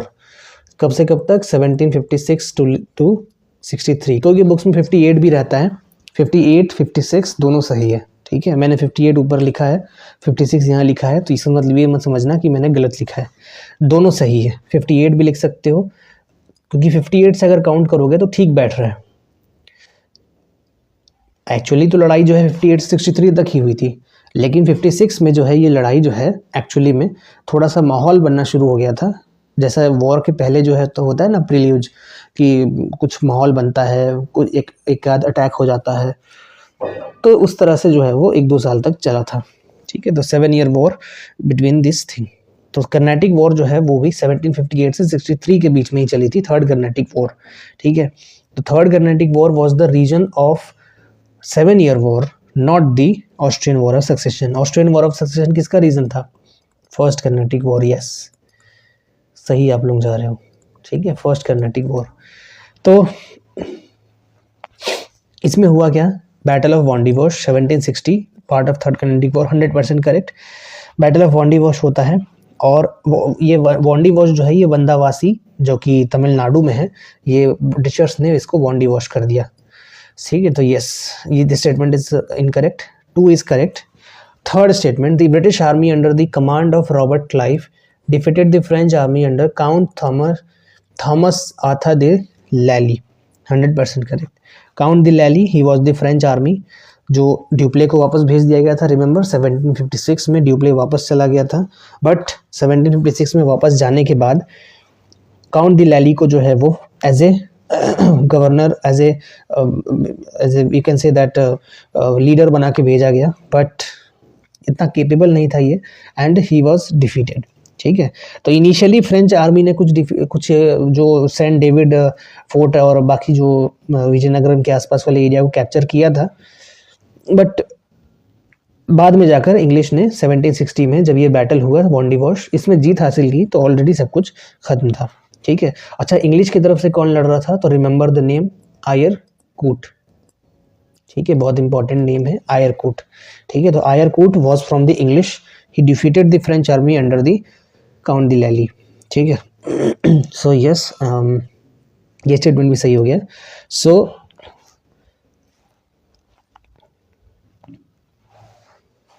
अच्छा, क्या लिखा है? British army under the command of Robert Clive.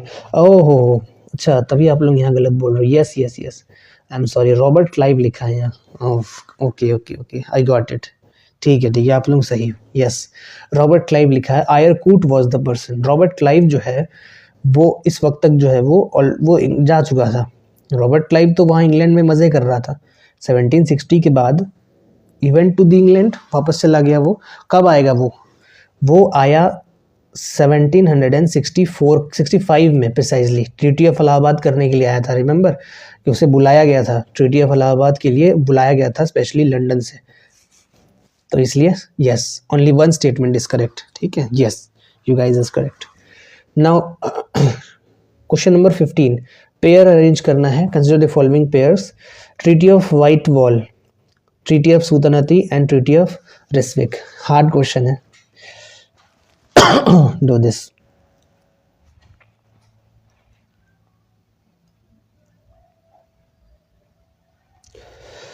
अच्छा चलो मैं बता देता हूँ इसके बारे में, ठीक है। ये क्वेश्चन मैंने नहीं करवाया है, ना ही मैंने स्टेट क्लास में इसके बारे में डिस्कशन किया है, ठीक है। This treaty of white hall ये हुई थी पोर्तुगीज़ एंड ब्रिटिश के बीच में, ठीक है। तो एक ट्रीटी हुई थी पोर्तुगल के जो उस वक्त राजा हैं अल्फोंसो द सिक्स्थ और ब्रिटेन के जो उस वक्त राजा हैं, जो या रिमेंबर जो डाउरी दहेज लिया था जिसने, चार्ल्स सेकंड और जो अल्फोंसो द सिक्स्थ हैं, इनके बीच में एक ट्रीटी हुई थी, ट्रीटी ऑफ व्हाइट हॉल, ठीक है। ये बेसिकली ये कौन सी ट्रीटी थी? This was the peace treaty, treaty of friendship बोल लो, है ना, ट्रीटी ऑफ पीस बोल लो, एक ही बात है। ट्रीटी ऑफ पीस या ट्रीटी ऑफ फ्रेंडशिप, ट्रीटी भी इसे कहते हैं। तो इसमें बेसिकली इसी ट्रीटी के बाद ये हुई थी 1661 में। इसी ट्रीटी के बाद जो है वो ये जो कैथरीन ऑफ ब्रिगेंजा है और इसकी शादी जो है वो चार्ल्स सेकंड से करवाई गई थी, जिसमें बॉम्बे को एज ए डाउरी दिया गया था in this treaty, according to this treaty, ठीक है। तो दिस इज अच्छा, एक और व्हाइट हॉल ट्रीटी है वर्ल्ड हिस्ट्री में, जो स्टूडेंट्स वर्ल्ड हिस्ट्री जानते हैं, रिमेंबर एक व्हाइट हॉल ट्रीटी हुई थी ब्रिटेन और फ्रांस के बीच में भी, है ना। कब हुई थी? 1686, रिमेंबर। आप लोग जो फ्रेंच, जो नॉट फ्रेंच, जो वर्ल्ड हिस्ट्री के स्टूडेंट्स हैं वो जानेंगे कि अमेरिका में ये जो ब्रिटिश और फ्रांस के बीच में जो कॉन्फ्लिक्ट है उनको एड्रेस करने के लिए ये ट्रीटी हुई थी, ठीक है। तो ये ऑल्दो हमारे लिए इम्पोर्टेंट नहीं है, वर्ल्ड हिस्ट्री के लिए इम्पोर्टेंट है। नेक्स्ट इज ट्रीटी ऑफ सूता नदी। ट्रीटी ऑफ सूता नदी जो है ये एक मुगल्स एंड नहीं, ये गलत दिया हुआ है, मुगल्स एंड इंग्लिश, ये गलत दिया हुआ है, मुगल्स एंड इंग्लिश के बीच में हुई थी, ठीक है। तो ये ट्रीटी जो है वो क्यों हुई थी, कैसे हुई थी, कोई ज़रूरत नहीं जानने की, क्योंकि मुझे भी जो है ख़ास जानकारी इसकी है नहीं, बस ये डेटा जो है वो आपको ध्यान रखना है कि हाँ ये ट्रीटी ऑफ सूता नदी जो है वो मुगल्स और ब्रिटिशर्स के बीच में हुई थी, ठीक है। तो next is treaty of Ryswick. Treaty of Ryswick important है। ट्रीटी ऑफ रिस्विक जो है वो Dutch and French, yes, Dutch and French के बीच में हुई थी। और ट्रीटी ऑफ रिस्विक जो है वो इम्पॉर्टेंट क्यों है, क्योंकि ये एक तरह से वी कैन से 1688 का जो ग्लोरियस रिवॉल्यूशन है, 1688 का जो ग्लोरियस रिवॉल्यूशन है, उस रिवॉल्यूशन के बाद डच ने इंग्लिश के साथ अलायंस कर लिया था, ठीक है। डच ने इंग्लिश के साथ जो है वो अलायंस कर लिया था और इन दोनों अलायंस ने पौंडीचेरी को कैप्चर कर लिया 1693 में, ठीक। 1693 में पौंडीचेरी जो एक फ्रेंच टेरिटरी हुआ करती थी, ये 1693 में जो है वो 1693 में जो है वो कैप्चर कर लिया गया with the help of this alliance. और ट्रीटी ऑफ रिस्विक जो है, ये treaty of Ryswick was the treaty जो साइन किया गया फ्रेंच के द्वारा, ठीक है। तो इसे साइन करने वाले फ्रेंच हैं, ताकि वो अपने पौंडीचेरी जो उनकी इकलौती जो एक टेरिटरी हुआ करती थी जिस समय, अब जो कुछ भी बचा कुचा ट्रीटी, जो कुछ भी बचा कुचा एरिया उनके पास था, वो सारे के सारे एरियाज जो है वो सारे के सारे जो बचा कुचा इन द सेंस कि अभी वो धीरे धीरे जो है वो ग्रो कर रहे थे ना, तो अभी फ्रेंच जो है वो बहुत पावरफुल नहीं बने थे, फ्रेंच तो इनफैक्ट लॉस में चल रहे थे। ये तो बीच में ड्यूप्ले आ गया, तो ड्यूप्ले ने फ्रेंच की जो पॉलिसीज है उसमें कुछ चेंजेस करके फ्रेंच को जो है एक पावर हाउस बनाया, फ्रेंच की पॉलिसीज में चेंज करी, अपनी स्ट्रैटेजी, उसकी स्ट्रैटेजिक सिग्निफिकेंस इतनी अच्छी थी कि वो फ्रेंच को एक लॉस मेकिंग एंटिटी से जो है एक पावरफुल एंटिटी तक बना कर गया। बट उसके जाने के बाद क्या हुआ आप लोग जानते ही हैं, ठीक है। तो फ्रेंच को ये पौंडीचेरी रिस्टोर करने के लिए ये ट्रीटी ऑफ रिस्विक करनी पड़ी, ठीक है। सो इसमें जो है treaty of Whitehall is correct, treaty of Sutanuti is not correct, हाँ मुगल्स और क्या दिया हुआ, हाँ नॉट करेक्ट है, और treaty of respect is correct. तो कितने स्टेटमेंट सही हैं, how many pairs are not correct, अच्छा नॉट करेक्ट पूछा है तो नॉट करेक्ट तो ओनली वन होगा, ठीक है। Treaty of Sutanuti is not correct. I know this question is hard, मैंने नहीं करवाया है, बट यही तो बेसिकली एक तरीका है ना, बीच बीच में जो बाउंसर्स आते हैं ना, ये बाउंसर्स बहुत इंपॉर्टेंट है। एग्जाम के बीच में बहुत सारे बाउंसर्स आएंगे तो आपको उन्हें छोड़ना आना चाहिए, एंड ये क्वेश्चन जो है ये छोड़ने वाला क्वेश्चन है। तो जिन्होंने अटेम्प्ट किया है, तुक्का मार के सही हो गया है तो ठीक है, पर अगर तुक्का मार के आपने सही किया है तो ये उम्मीद मत रखना कि एग्जाम में तुक्का मार के भी कुछ क्वेश्चन सही कर पाओगे, क्योंकि एग्जाम में जो प्रेशर होता है, अभी तो आप उतना प्रेशर से एग्जाम नहीं दे रहे, इस एग्जाम को उतने प्रेशर से अभी टेस्ट नहीं दे रहे, लेकिन एग्जाम में जो प्रेशर होता है वो प्रेशर में तुक्का मारने से ज़्यादातर चांसेस है कि वो गलत हो जाए, ठीक है। So don't play with it, जो आता है वही करना है। How many of the following was the cause of the success, English success, तो ये भी ईजी है, English success over the French in India. French क्यों हारे, इंग्लिश क्यों जीते, बस यही पूछा है, ठीक है। So the English company was a public enterprise, क्या इंग्लिश कंपनी एक पब्लिक एंटरप्राइज थी, हमने तो नहीं सुना। इंग्लिश कंपनी जो है अगर पब्लिक एंटरप्राइज होती तो वो कभी जीत ही नहीं पाती, it was a private entity, है ना। ये शेयर होल्डिंग के थ्रू बनाया गया था, मैंने बताया था लेक्चर में, शेयर होल्डिंग के थ्रू ये कंपनी को बनाया गया था, यानी कि गवर्नमेंट का कंट्रोल इसमें था ही नहीं, बहुत कम कंट्रोल था। बाद में जाके गवर्नमेंट ने अपना कंट्रोल किया जब कंपनी में बहुत सारे करप्शन के स्कैंडल्स पकड़े जाने लगे, बेल आउट पैकेज निकाला गया कंपनी के लिए, है ना, याद है 1 बिलियन यूरोस का जो इनका 1 मिलियन यूरोस का इनका बेल आउट का पैकेज था, ठीक है। So that's why the English company since it was private company, तो इसलिए इनका सक्सेस जो है वो काफ़ी अच्छा माना जाता है। हाँ, फ्रेंच कंपनी जो है वो क्या थी, पब्लिक एंटरप्राइज थी। फ्रेंच कंपनी जो है वो स्टेट ओन्ड थी and it was controlled and regulated by the French government. तो गवर्नमेंट पॉलिसीज जो है वो उसे माननी ही पड़ेंगी। English held Calcutta, Bombay and Pondicherry. क्या पौंडीचेरी इनके पास था? पौंडीचेरी तो फ्रेंच टेरिटरी थी। Calcutta, Bombay and Madras, not Pondicherry. Yes, this is also, अच्छा ये मैंने टिक कर दिया, this is also wrong. The superiority of commanders in the British camp, क्या ये स्टेटमेंट सही है? सो यस, हमें बहुत सुपीरियर, ऑल्दो देखो फ्रेंच में भी ड्यूप्ले जो है वो था, नो डाउट, बट फ्रेंच की साइड में सिर्फ एक ड्यूप्ले है जिसका आप नाम याद कर सकते हो। इसके अलावा आप एक फ्रेंच मिलिट्री कमांडर का नाम बता दो जो सक्सेस हुआ हो। लेकिन अगर मैं ब्रिटिश से पूछूं तो दो नाम आप वैसे ही बता दोगे, रॉबर्ट क्लाइव एंड आयरकूट, अभी मैंने बताया है ना, आयरकूट। इसके अलावा भी बहुत सारे नाम हैं, ठीक है, स्ट्रिंगर लॉरेंस है ना, उसने भी बहुत काम किया है। इसके बाद जितने भी इम्पोर्टेंट जो कमांडर्स आए, डलहाउजी है ना, डलहाउजी, खैर डलहाउजी तो कमांडर नहीं था, that what was the name, क्या नाम था उसका, Cornwallis, yes Cornwallis, he was also a military commander, ठीक है, तो वो भी काफ़ी बड़ा नाम है। So yes, so the superiority of commanders in British camp, this is one of the reasons for the success of the English over the French. So this is, कितना सही है? एक ही सही है, ओनली वन इज करेक्ट, ठीक है, कोई difficulty है नहीं। नाउ 17, बैटल ऑफ कोलाशल, ये भी मैंने करवाया है क्लास में, तो बताओ बैच वाले students, battle of Colachel, this was fought between which of the following powers? Yes yes yes, हाँ आप लोग सभी सही हो। Battle of Colachel, yes, option number A is correct. Kingdom of Travancore and the Dutch कब हुआ था? Tell me the year, tell me the year. Yes Prateek, 100% correct, 1741।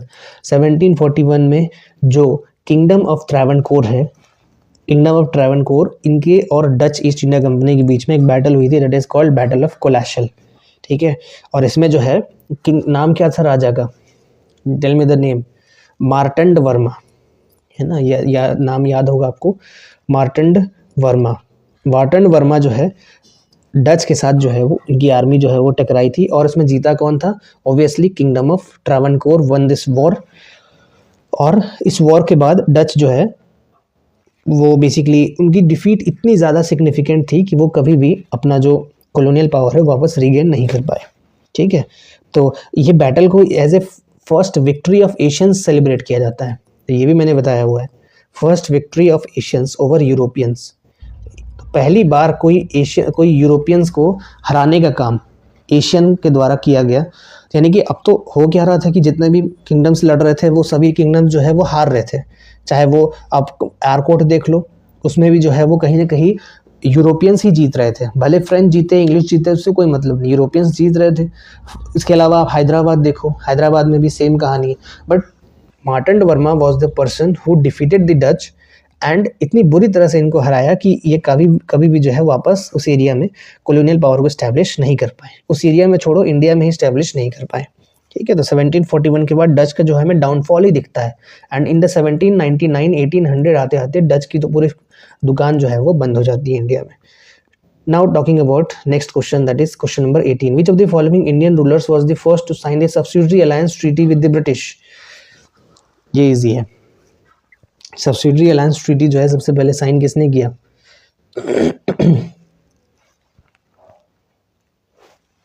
Yes yes yes yes, आप लोग सही हो। पहले बताओ मुझे, सब्सिडियरी अलायंस जो है ये आइडिया सबसे पहले लाया किसने था? Yes, subsidiary alliance was, yes, Lord Wellesley. Lord Wellesley ने इस आइडिया को इम्प्लीमेंट किया और लॉर्ड वेलेस्ले ने इसको 1798 में इस सब्सिडियरी अलायंस के जो फीचर्स हैं उसको इंडिया में इम्प्लीमेंट किए। क्या क्या फीचर्स थे? सबसे पहले फीचर तो यही कि जो ब्रिटिश ट्रेंड आर्मी है, ये ब्रिटिश ट्रेंड आर्मी आपके एरिया में, या मैं कहूँ आपके जो सोल्जर्स के तौर पर, टेरिटरी में सोल्जर्स के तौर पर ये रहेंगे, ब्रिटिश ट्रेंड आर्मी। दूसरी चीज़, जो भी पुरानी आर्मी है उसे आप जो है वो हराओ नहीं, हटाओ, यानी कि जो ट्रेडिशनल आर्मी आपके अंडर में काम करती है उसे हटाओ, और ब्रिटिश ट्रेंड आर्मी जो है वो आपके अंडर में काम करेगी। और तीसरा, एक ब्रिटिश रेसिडेंट जो है वो हर टाइम आपके कोर्ट में रहेगा, और ये जो है वो पॉलिटिकल और एडमिनिस्ट्रेटिव मैटर्स में इसका जो है वो थोड़ा एडवाइजरी काम रहेगा कि आपको एडवाइस देगा ये, ठीक है। इसके अलावा कोई भी इंडिपेंडेंट फॉरेन पॉलिसी नहीं रखनी है। इंडिपेंडेंट फॉरेन पॉलिसी जो है आप गिव अप कर दोगे। कौन गिव अप कर दोगे? Indian rulers, they will give up the independent foreign policy. ना आपकी फॉरेन पॉलिसी संभालने का काम ब्रिटिशर्स करेंगे। You will not do the relation with any of the powers, चाहे वो इंडियन ही क्यों ना, ठीक है। और चौथी चीज़ कि जो भी ये जो ब्रिटिश ट्रेंड आर्मी है, इसका जो मेंटेनेंस का खर्चा है, खाने पीने रहने का खर्चा, मेंटेनेंस का जो खर्चा है, ये कौन देगा? ये इंडियन रूलर देंगे। तो हर जगह पे ब्रिटिशर्स की यहाँ पर चांदी ही चांदी थी, कहीं पर भी जो है उनका नुकसान नहीं था। And the Nizam of Hyderabad, all of you are right, ये सबसे पहले इंडियन रूलर्स थे जो कि जिन्होंने सब्सिडरी अलायंस ट्रीटी को साइन किया था। कौन से ईयर में? उसी साल में जब ये लाया गया था, 1798, ठीक है। तो निज़ाम ने बाद में साइन किया था। इसके अलावा इन्होंने भी बाद में साइन किया, टीपू सुल्तान से जो बेसिकली, ये तो बेचारा मर गया। टीपू सुल्तान के मरने के बाद 1799 में इसके बच्चों से ट्रीटी जो है वो साइन करवाई गई, और पेशवा बाजीराव सेकंड से, इनसे भी जो है वो ट्रीटी साइन करवाई गई पेशवा बाजीराव सेकंड से। कब? Second battle of second battle of the second Anglo Maratha war, है ना, 1806 में, ठीक है। मुझे भी डेट्स कभी कभी याद नहीं रहते। Now talking about question number 19, consider the following statements regarding Mir Jafar से रिलेटेड हु बिट्रेड नवाब। तो मीर जाफर से रिलेटेड जो है वो स्टेटमेंट्स है। तो British promised him the throne of Bengal in return of his betrayal. क्या ये सही है? ऑब्वियसली, तभी तो उसने बिट्रेयल किया ना। कुछ मिलना भी तो चाहिए, और मिला भी तो ऐसा कि आपको थ्रोन दे देंगे। तो ये यस, थ्रोन के लिए तो कुछ भी। ये fled to Murshidabad after defeat of the nawab army. क्या ये भाग गया था? तो भागा तो ये नहीं था। बेसिकली भागा कौन था? Sirajuddaula he was the person who fled to the basically Murshidabad, ठीक है। मीर जाफर तो भागा नहीं था, मीर जाफर तो वहीं था बैटलफील्ड में, और मीर जाफर को बैटलफील्ड में ही जो है वो क्या कर दिया गया? उसे कोरोनेशन कर दिया गया, ठीक है, नवाब बना दिया गया। और ये कब से कब तक था? 1757 टू 1760। बाद में जाके इसे फील हुआ कि नहीं, ब्रिटिशर्स जो है वो मुझे जो है वो नवाब बना दिए हैं, पर मेरे पास एक्चुअल पावर तो है नहीं। फिर बाद में जाकर इसने डच के साथ मिलकर battle of Bedara, battle of Hooghly, battle of Chinsura, जो बोल लो, इसने लड़ा, बट ये हार गया, ठीक है। बाद में जाके इसे डिपोज कर दिया गया, एंड इसके बाद मीर कासिम को बना दिया गया as the nawab of Bengal, ठीक है। तो which of the following are correct? तो ये तो स्टेटमेंट गलत हो गया। So only one is correct, ठीक है। मैं थोड़ा जल्दी कर रहा हूँ क्योंकि टाइम थोड़ा ज़्यादा हो गया। Now last question, the introduction of the dual government policy in Bengal is one of the significant outcomes of the Battle of Buxar. This policy involved the joint rule of Bengal by which of the following powers? Simple सा सवाल है कि dual government में कौन कौन से power rule कर रहे थे। तो इतना लंबा स्टेटमेंट देने का कोई मतलब नहीं है, बट फिर भी tell me the answer. Easy है, बहुत ज़्यादा इजी है। अब मुगल एम्पायर तो होगा नहीं, है ना। इसके अलावा ब्रिटिश क्राउन कहाँ से आएगा बीच में, है ना।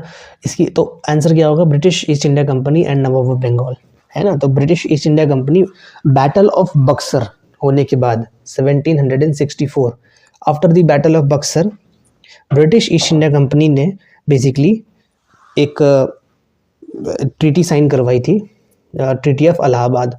And this treaty of Allahabad, इस ट्रीटी में ड्यूअल गवर्नमेंट का मेंशन था। यानी कि इस ट्रीटी में क्या क्या कह दिया गया था कि ये ड्यूअल गवर्नमेंट में जो दीवानी राइट्स है, दीवानी राइट्स यानी कि जो लैंड रेवेन्यू कलेक्शन है, लैंड रेवेन्यू का जो कलेक्टिंग पावर है, वो किसके पास रहेगा? दीवानी राइट्स जो है वो रहेंगी ब्रिटिशर्स के पास। लैंड रेवेन्यू कलेक्शन राइट्स जो रहेंगे ब्रिटिशर्स के पास। बंगाल, बिहार, उड़ीसा का जितना भी एरिया है वहाँ पर लैंड रेवेन्यू कलेक्ट करने का जो रिस्पॉन्सिबिलिटी है वो कंपनी की होगी, ठीक है। और उसी पैसे में से एडमिनिस्ट्रेशन के लिए, एडमिनिस्ट्रेशन यानी निज़ामत यानी कि लॉ एंड ऑर्डर है ना, एडमिनिस्ट्रेशन, ये सब के लिए कौन रिस्पॉन्सिबल है? नवाब। तो ब्रिटिशर्स का ये कहना था कि हम लोग जो कलेक्ट करेंगे लैंड रेवेन्यू, उसी पैसे में से आपको कुछ पैसा जो है वो दे देंगे, ठीक है। तो पहले तो इन्होंने कुछ पैसे दिए थे, बाद में जाके इसे 33 लाख कर दिया गया था और कम कर दिया गया था बाद में, और बहुत प्रॉब्लम हो रही थी एडमिनिस्ट्रेशन संभाल के रखने में, है ना। तो जो भी administration, law and order, justice देने का काम जो है, निज़ामत का पावर जो है वो नवाब को दे दिया गया। और जो मलाई वाला काम है, यानी कि जो लैंड रेवेन्यू कलेक्ट करने का काम है, पैसे वाला काम है, वो रख लिया गया ब्रिटिशर्स के द्वारा। इससे हुआ क्या? इससे डुअल सिस्टम से जो है वो बहुत बुरी तरह से एक फेमाइन आ गया, है ना। तो जो 1770s का जो फेमाइन है, 1770 का जो फेमाइन है, ये इतना ड्रेडेड फेमाइन माना जाता है कि इसमें लगभग 1/3 population of Bengal wiped out. 1/3 population मतलब लगभग 30% पॉपुलेशन इट वाइप्ड आउट, ख़त्म हो गया। एंड ये सब चीज़ें जो है वो ऑब्वियसली इंग्लैंड में ये सभी चीज़ें जो हो रही थी, छप रही थी, आर्टिकल्स इस पर छप रहे थे। तो ब्रिटिश गवर्नमेंट ने, ब्रिटिश क्राउन ने, या मैं कहूँ ब्रिटिश गवर्नमेंट ही कह लो, 1773 में सबसे पहली बार इन्होंने डिसाइड किया कि we will be controlling, we will be regulating this company, क्योंकि ये कंपनी अपनी मन मर्जी से कुछ भी कर रही है। So we will be regulating this company. And the first governor general of Bengal Warren Hastings India में आता है, and he cancel this dual policy. उसने जो है बाद में जाके ड्यूअल पॉलिसी को बंद कर दिया था, ठीक है। So this is all for the today's session, ठीक है। तो काफ़ी लंबा सेशन हो गया क्योंकि थोड़ा सा एक्सप्लेन करने में भी समय चला गया। सो यस, कितने लोगों का, जितने भी लोग जो है वो अटेंड कर रहे हो सेशन को लाइव या फिर बाद में recording, please mention your score mention करना, कितना स्कोर जो है वो आपको आया, और साथ ही साथ में क्या क्या गलतियां जो है वो आपसे हुई, please mention it. Otherwise I will not be knowing, मुझे पता ही नहीं चलेगा कि आप लोगों में जो है वो प्रॉब्लम्स क्या फेस कर रही हैं। एंड जो भी प्रॉब्लम्स आप लोग फेस कर रहे हो, यू कैन कमेंट डाउन, ठीक है। कोई सब्जेक्ट से रिलेटेड या कोई टॉपिक से रिलेटेड कोई भी प्रॉब्लम हो, किसी चीज़ पर आपको जो है एक पर्टिकुलर डेडिकेटेड वीडियोज़ चाहिए, पर्टिकुलर डेडिकेटेड टॉपिक्स समझ नहीं आया, तो please comment down, I will make sure to see that, ठीक है। सो यस, हाँ ठीक है, टेक केयर, बाय। तो बैच वाले स्टूडेंट्स आप लोग लीव कर सकते हो, I will be ending this session. Yes, चलो बाय। यस, चलो take care, have a nice day, I am ending this session.